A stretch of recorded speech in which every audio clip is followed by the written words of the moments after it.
Welcome to the Morpher tutorial. First, we're going to create a third-person template.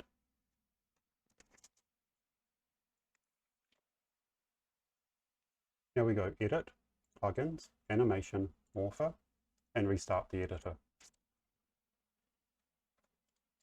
And now, come to Settings, Show Engine Content, Show Plugin Content. And then you have the Engine folder and Plugins. You can type Morpher, select anything from Morpher and press Ctrl B. And that will open what we had selected. So now we have Morpher here. If I play an editor, that's a third-person template. But if I drag a blueprint in, that will be Morpher. But we'll delete it and work with the third-person template. So for the first part, we're going to implement Morpher itself. So if we take our blueprint, class settings, implemented interfaces, add Morpher interface. Get Morpher set, pull off here and promote Morpher set. And on the construction script, go construct object from class. So now we need to determine which Morpher set we want to use. We're using, so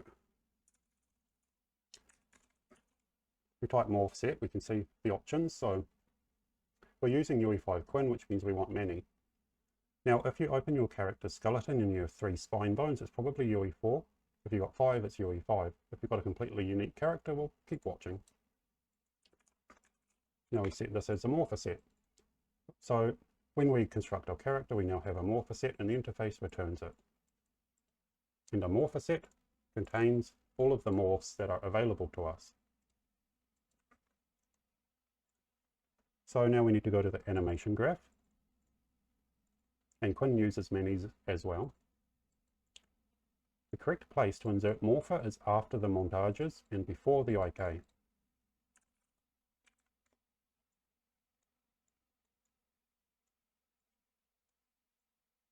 And with that, Morpher will be running, but we haven't told it to do anything yet.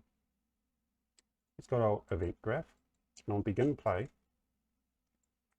assuming we have a Morpher set that's valid, and go set value by class. And let's change the upper body size, make sure it's Unreal 5 to 1. So if we compile and we play, now she's got a large upper body. But if we want to set a whole lot of morphs, this can get very tedious very fast. Set Morpher value by class map.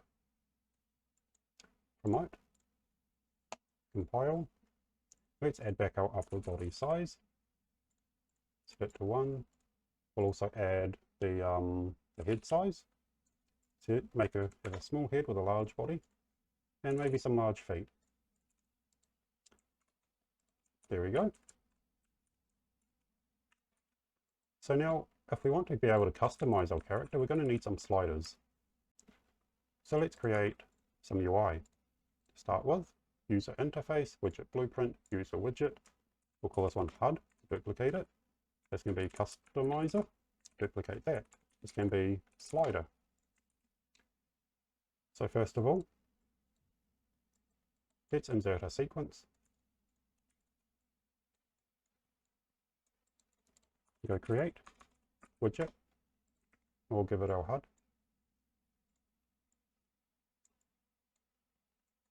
And in case we need it later, let's promote it. And it pays to keep a reference to something like this. Add to viewport. So now we will have our HUD, but it's got absolutely nothing in it. So the HUD contains a customizer. Of course, it's no good if we can't position it, so wrap with canvas panel. And we're going to move it so it's over this side of the screen. And from here we can position it as we please. And size to content, true. That's it for the HUD. Now for the slider itself, let's add a slider. I'm going to want to wrap it with a horizontal box, and we're going to add some text. And that's going to be the name of the morph. But it's really huge, so let's make it a bit more reasonably sized. Give it a min desired width of 150, and we'll align it to the left. And we're going to promote it and call it morph text. And then the slider, just name the slider. align it to the right. However, it's got no min width, so let's wrap it with a size box. And now we can use the minimum desired width from here, also 150. And now if we come to the slider, we set the min value to -1 and max to 1, which represents our morph range, and from fill screen to desired. Now we're going to need some information. We're going to need to know which morph we represent, so Morpher morph. And we're going to need to know what morph set this morph belongs to.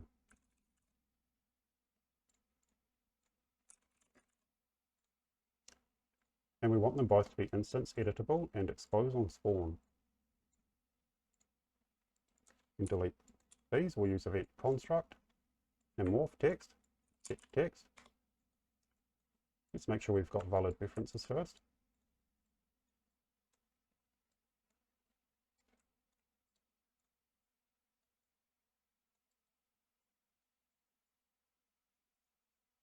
We take the morph name and set it there. So that's what we need to start with. So we come to the customizer, and we're going to want a vertical box. Promote this, morph box. And now on construct, I'm going to take morph box. Apologies, first we're going to take our owning player pawn. I'm going to go get MorpherSet. So this is an interface call that we implemented just before. You could cast it, but same cost for the most part. And we're going to get available morphs. So this is every morph that we have available within the morph set. And for each one, we're going to create widget and a slider. So here are the properties we exposed. First, let's add child to vertical box.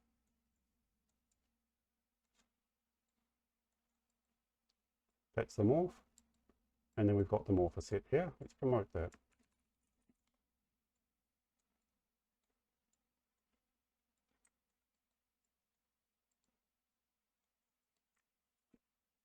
So now when we play, we have our morphs here, but they won't do anything yet.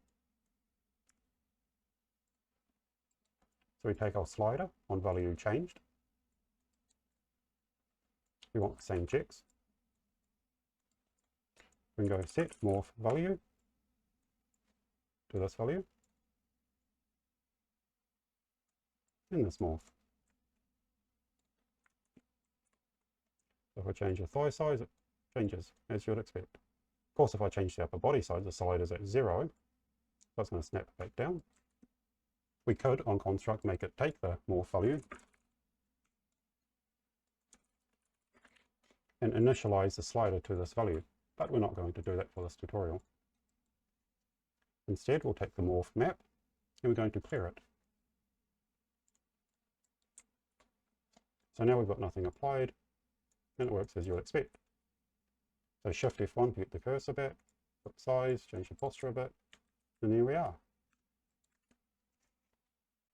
Now we're going to look at using animation curves to drive morphs. So first of all, let's disconnect this.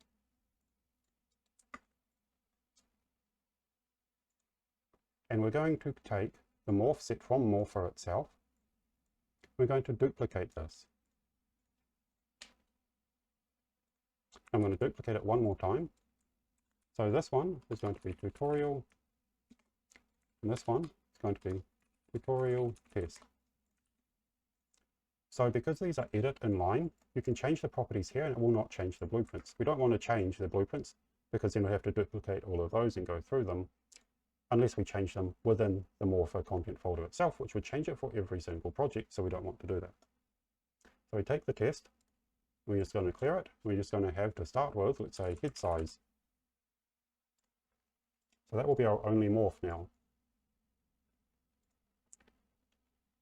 So if I come back here to the construction script, and now we have this one with only head size. Now to update from a curve, we need to change the update mode to curve, and we need to give it a name. So we'll say morph underscore head size.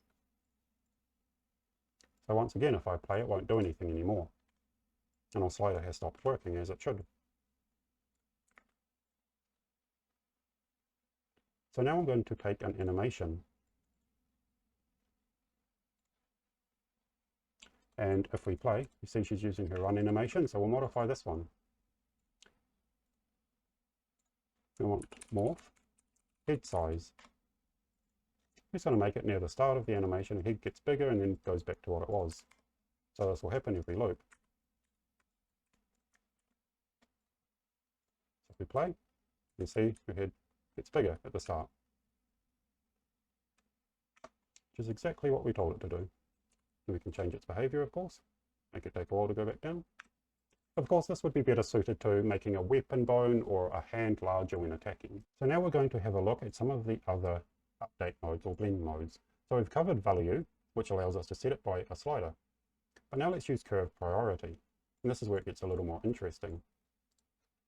Because you can see it works the same as curve. However, slider also works too. But the curve takes priority. If there is a curve trying to change it, then the curve takes priority. But otherwise, it's a value. And we have additive, which might be self-explanatory. So this is working the same to start with again. But this time, the curve value is getting added on top. And if you are using curve priority, then you have interpolation settings as well. Because when the curve stops taking over, it's going to interpolate out at this rate. When it starts taking over, it interpolates in at this rate.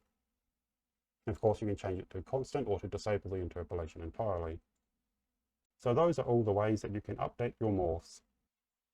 Now that we've started setting up for using curves, we're going to talk about asynchronous and synchronous updates. We come to the animation blueprint. Morpher is set to synchronous by default. And if we change to asynchronous, we're going to have an error. For one thing, it's not doing anything.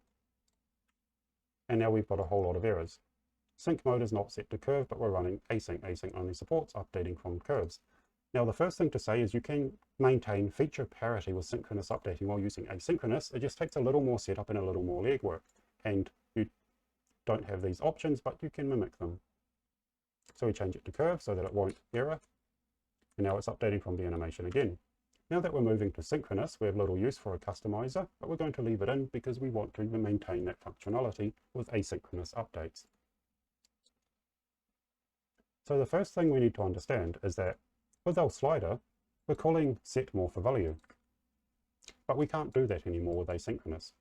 All of the set value nodes are no longer going to work and are going to spit out errors if we're asynchronous. So if we come to our slider, we can't use setMorpherValue anymore. But what we can do is we can come to our animation blueprint and watch this. We can go modify curve. And this takes a curve map. So let's expose it. And we're going to create a curve map. And now if we say morph head size, again, this is a curve name. She's got a big head. And it's overriding that animation curve. Now we can go add. And now we have the same functionality as the additive mode.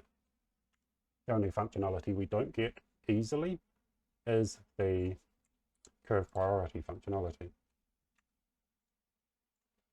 So now we need to get a curve map from our character into the animation blueprint. So first of all, we're going to create a curve map here as well. It's going to take a name, it's going to be a map, and it's going to have a float. Compile and save.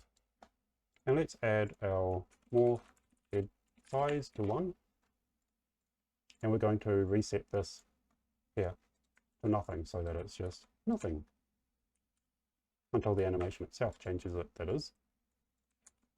So let's get that from our character now.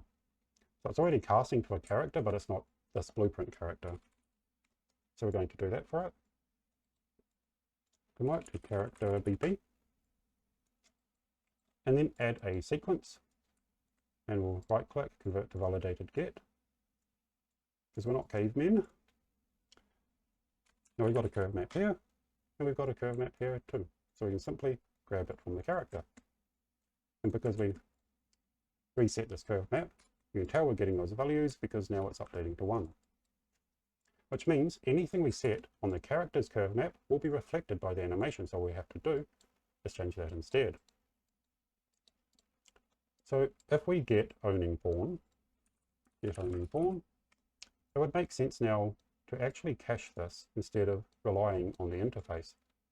So we go cast, because this way we only have to do it once. Character VP. So now that we have our character, we can also validate our character here. And we can go get curve map. Now blueprints and T-maps, they don't work that well together, but of course, Morpher set curve value, we have a helper function here to do it for us. We can grab the morph, sorry, we don't want the morph name, do we? No, we do. No, we don't. We want the curve name. And we have the curve value here already. And we don't need to pre-fill the T-map with all of our curves because it's got an option to do it for us. And now we just set curve map to this one here.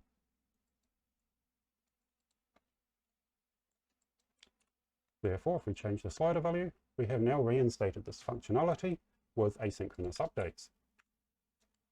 So let's go back to the morph set, our new tutorial morph set actually. But if we try and play now, we try and set something, nothing happens and we get errors. Sync mode is not set to curve, but we're running async.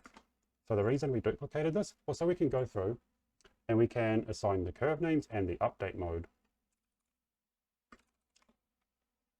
Set them to curve. And now the curve names as well.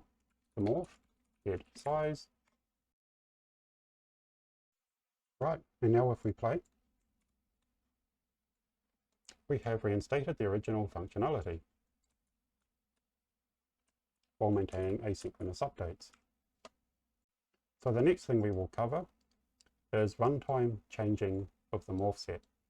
So if we come to the Morpher node, you'll see there is an option, can change Morpher set during runtime. Now don't enable this if you don't need it because it means doing an interface call on update. Not particularly heavy, but also not completely free. So let's come to our third person character. Come to the event graph. Debug key 8. So when I press the number 8 on my keyboard, we're going to print switch, so we know that it actually did something. And we're going to go construct object from class and give it our tutorial test. And now, since we're changing the Morpher set, we need to destroy this one. This is very important, we must call this. And now we can set this to the new one. Now our UI hasn't been designed to change. So I press switch, and we've still got our head size, but none of the other sliders do anything, only the head size does. Because this set only has that. One more time, so upper body size works, and then we switch, and it's gone, and now we only have head size. So that's runtime changing in a nutshell. Now the next topic to cover are IK bones. If I disable this for a moment, you can see what would normally happen if Morpher was not designed to support IK. So I'm going to type show bones. And now if I press F8, I lose that. So instead I'm going to press semicolon for the debug camera. So you can see that IK bones are not sitting on it. So this is the IK hand R, and it's not sitting on the hand R FK bone. However, in this case, it's actually something being caused by the control rig node. If I remove it, and you can see that there isn't actually an issue, which means because Epic were very careful to order their animations suitably, we don't really have a good test case for demonstrating this, but let's pretend that we do. There is a helper node that comes with Morpher called copy IK. Now it's going to error because this node knows it's connected to something that comes before it within the same conversion space. Morpher cannot exist within the same conversion space as Morpher copy IK or any node that modifies bone transforms. If you read that message, there's a link to documentation that explains it in detail. But for now, what you need to know is don't put anything between the local to component and Morpher. it needs it to be unmodified from this point until it hits Morpher. So instead, we can just put this here. And we no longer get an error. Now we can simulate incorrect IK quite easily. Just go modify transform bone, and we'll take the hand L, the IK hand L. We're going to add to existing, and of course we need a transform, and then we need to remove this temporarily because otherwise it's just going to immediately fix it. So now it's in the wrong place. Of course, if you're using procedural nodes like stride warping, then it's going to do that and you're going to want to keep it there. So copy IK will not help if you're using those kinds of nodes unless you use this before those nodes, which you absolutely can and even should do if you need them. And now the copy IK has snapped it back onto the hand. But we're going to take it away one more time because Morpher has really complex IK handling. So what it means is if I just play, go show bones, well, it's disabled and I change the shoulder width or the upper body size, now the IK are completely in the wrong place and your IK will not behave properly. And Morpher has the same functionality if you choose copy transforms as the copy IK node. It's exactly identical. And while it looks correct, it's actually not what you want because once stride warping and other animation warping comes into the picture, it's going to overwrite the changes they made. So instead we use maintain offset. So now when I move her, upper body size, torso length, even foot size, pelvis size, the IK bones maintain their offset so they don't overwrite any warping changes. Now the next thing we want to do is because our animation now has it in the wrong place, we can put copy IK back in and it's still on maintain offset. And now this is going to be the behavior that most projects would need.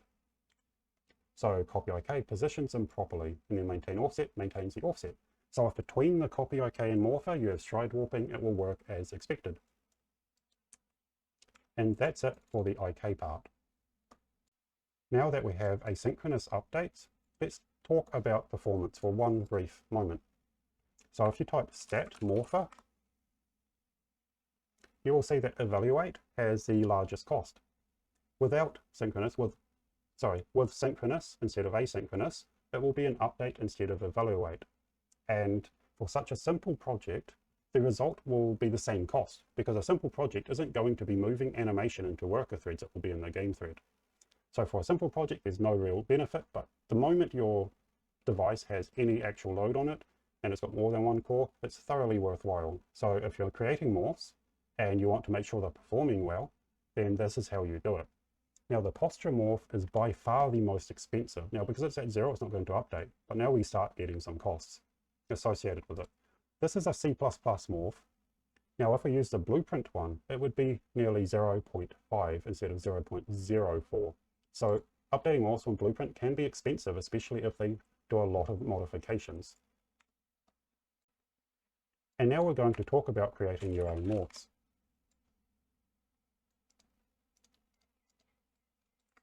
We're going to take this tutorial test and we're going to create a new morph. So create a new blueprint from Morpher morph. I'm going to do it completely from scratch this time. Afterwards we'll cover modifying the existing ones. The morph tutorial, and we'll assign it to our test.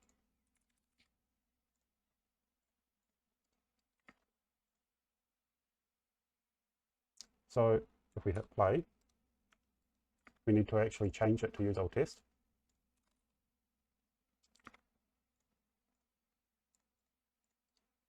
And we hit play, and we've got no name assigned, and we've just got a slider, and it's going to yell at us because it's set to value and not curve. So we'll give it a name, test morph. The value basis can say -1 to 1, midpoint. So init to default value doesn't really matter with curve mode. And we'll just say morph tutorial. And now it will show up here and do nothing because we haven't given it any behavior. So to do that, override on update morph. So disconnect this and leave it here. The return value does nothing and the tooltip tells you why. because it's got a return value, it will give us a function instead of an event on our event graph, which is useless to us. So now we can say translate morph, and of course there's rotate, there's transform, and there's also scale. Let's just take spine 05, we're going to move it up 100 units. 100 units, awful, but there it is. Now there is an option, an advanced option, update morph with 0 value. You notice how it did nothing until we moved the slider? Now it will. And the slider will also do nothing. We don't really want this. This gets really expensive really fast, especially when using blueprint morphs. So now we actually want to use the morph value. So we're going to do a lerp. We want to lerp here, based on the morph value, from 0 to 100. So now it does nothing, and then we've got a proper slider, but it goes the same way both directions. So select vector, pick A, pick B, we're just going to say minus 20. Oops, and we need to plug in the morph value. So now we have a morph that goes both ways. And it really is that simple. But let's make it a little more complicated, just a little. Let's give this 1,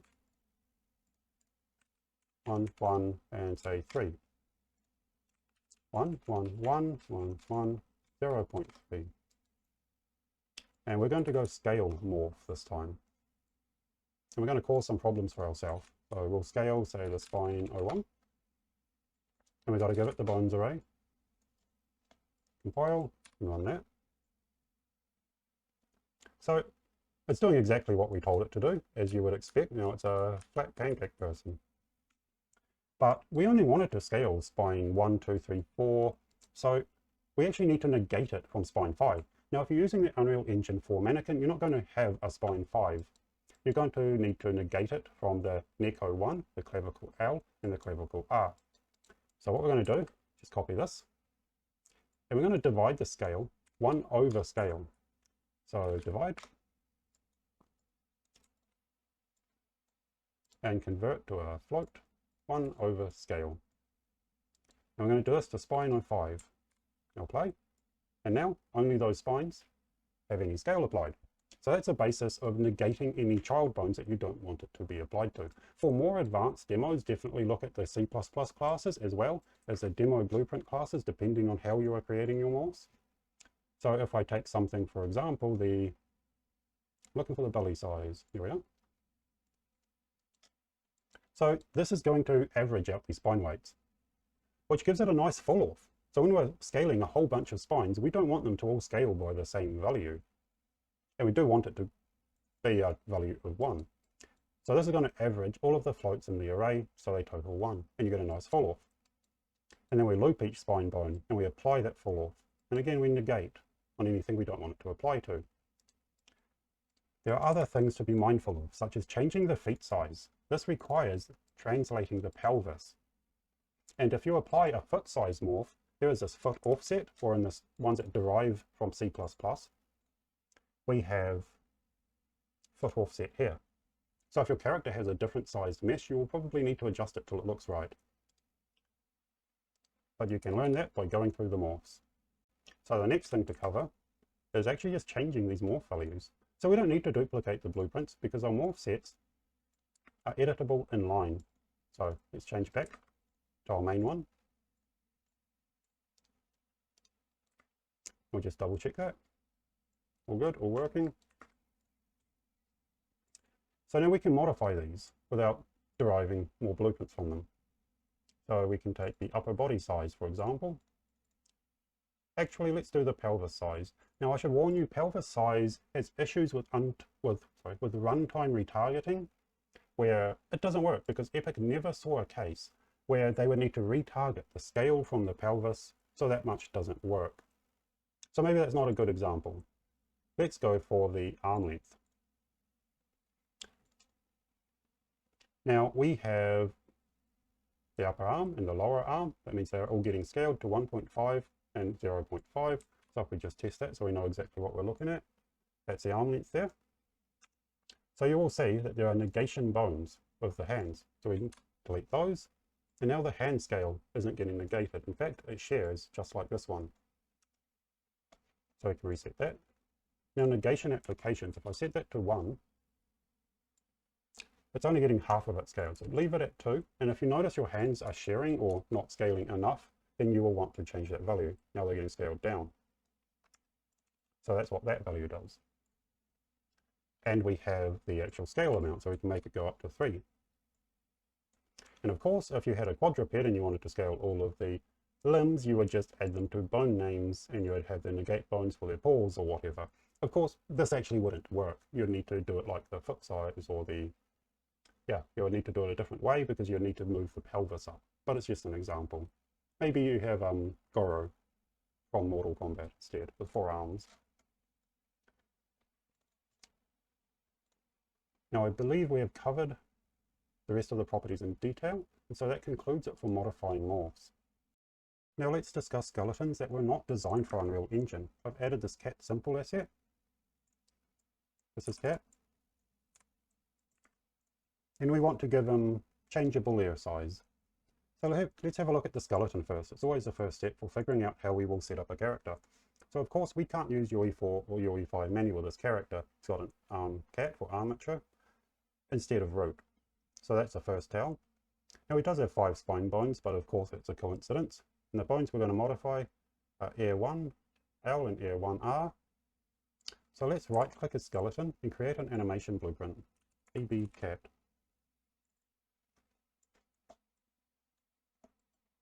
And we're just going to add Morpher.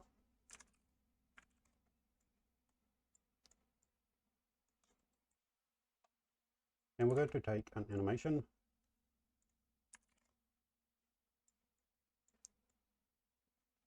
We're going to make it loop. And that will do it. Actually, we need to remove the IK bones. We're not bothering with those. And he doesn't have them anyway. And now we need a blueprint for the cat, but let's simply copy this character for simplicity's sake. BP cat. Let's assign him to the default pawn class. So now we get cat. We'll change the mesh, of course, to cat. Also to cat for the animation blueprint. Now if we play, we are a cat. But of course, if we try and use the morphs, we're probably not going to do anything. For one thing, the sliders are not looking for BP cat. And if there are any bones in common, and the sliders were set up, then it would actually work for those bones, but probably not the result that we want. So we're going to create a new morph set. Morpher set. Cat morph set. And assign this. Now if we open it, close it, open it, we get the view we want. And we're just going to take morph bone size. So this is a C++ morph, and we're just changing parameters. So it was air 1L, air 1R. It's not case sensitive, and we don't need to negate anything from the airs. Cat air size, that's a good name. I'm going to leave it to be value. I'm not going to set this one up async. And then we don't need a widget then. All we're going to do is set value. Now, if we do set value by class, because we created it inline, we don't have a good way to get it. Just keep that in mind. If we had created a morph cat hair size based on bone size, we could use that class, or we can go get available morphs, get and plug that in. But that's not very graceful. If you ever need to access it properly, then we need to do it properly. Morpher morph. Sorry, we want bone size, so we'll use a C++ one again. Morph cat hair size. And we'll set this up the same way. Again, close and reopen. No negate bones. Here, 1L. Let's make it scale to 2 and 0.5. We can save that, come to our set, change it to cat hair size that we just made. And now we can do this properly. Set the value by class. Cat hair size, we'll set it to 10. As I mentioned, it's not clamped. So now we have enormous errors. Of course, we could set it to 1 instead and be reasonable about it. So that's how you set up a non-Unreal skeleton to work with Morpher. It's still very easy, very simple. It's all the same stuff. Only less of it is done for you. And thank you for watching.